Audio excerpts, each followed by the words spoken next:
接下来是我们上午论坛的最后一场主旨演讲，我们非常荣幸地邀请到 Amandeep Singh Gill 先生。Amandeep Singh Gill， 联合国副秘书长兼数字与新兴技术特使，国际数字健康与人工智能研究合作项目首席执行官，致力于推动数字技术在可持续发展中的负责任应用。曾任联合国秘书长数字合作高级别小组执行董事兼共同负责人，促成多项国际人工智能伦理与监管共识。Mr. Secretary General, it is an honor to have you here. The stage is all yours.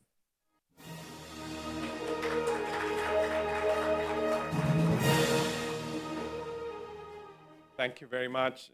Thank you to Concordia, Brian, and the team for the invitation and for the collaboration. Really appreciate your thoughtful inputs to the work of the high-level advisory body on AI and your support to the elaboration of the Global Digital Compact. Now, program that you've been following today is one of the best I've seen in a while on these issues: risk management, safety, and governance. I can lift this up. It's untethered, wheels off. So in my career, I've looked at several kinds of risks. We were just talking about bio risks, biochem, nuclear, and looked at a variety of responses: governance responses, risk management responses, specific strategies, and thank you. And the devil is always in the detail, in moving from principles to practice.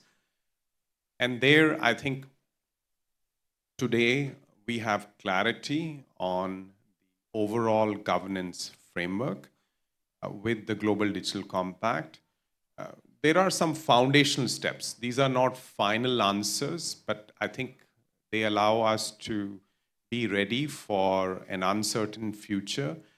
They help us pull up public sector capacity and, most importantly, build international collaboration. So those steps are the International Independent Scientific Panel on AI, so that we can have regular assessments of what this technology is capable of, what are the directions in which it's breaking out, and what are the risks and the opportunities resulting from those advances.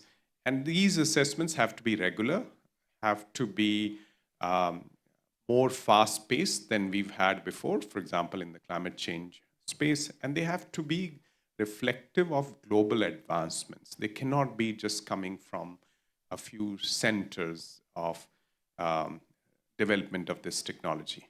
The twin sister of this is the Global Governance Dialogue, where I think we can, in the light of these scientific assessments, learn from each other what is working well and what is not working well, and how can we ground our governance efforts in our shared norms, the human rights treaties, international humanitarian law, agreements on sustainable development, gender, and the environment.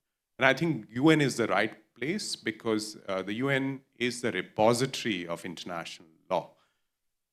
It's one of the charter functions of the Secretary General, in a sense. And I think in moving from principles to practice, we also have to see how existing norms, for example, the Biological and Toxin Weapons Convention, the requirements on safeguarding of material, can be aligned with these new developments. So those twin mechanisms are currently under negotiations, their modalities, and we hope to be able to launch them soon. As I said, it's a start, foundational pieces for anticipatory, agile, science-based governance. There's a third element on which we worked very hard for the past 6 to 9 months, and that is capacity building on AI.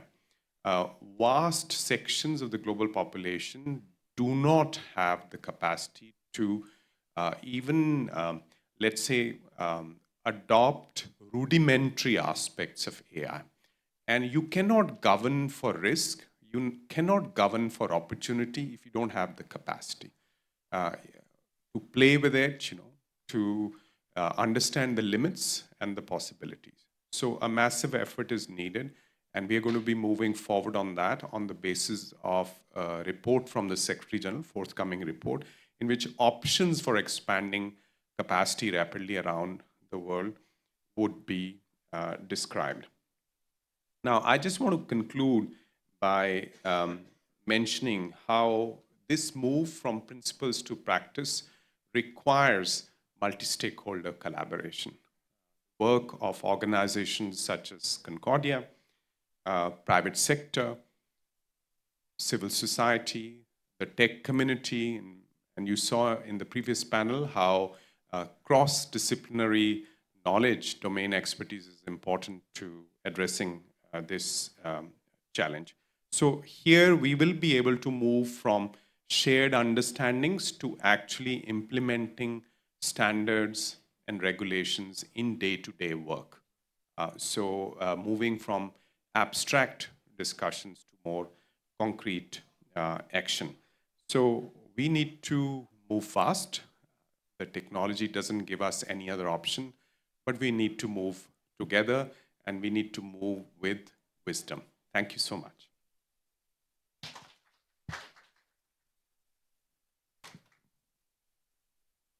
Thank you so much, Mr. Under Secretary General, for your wonderful speech.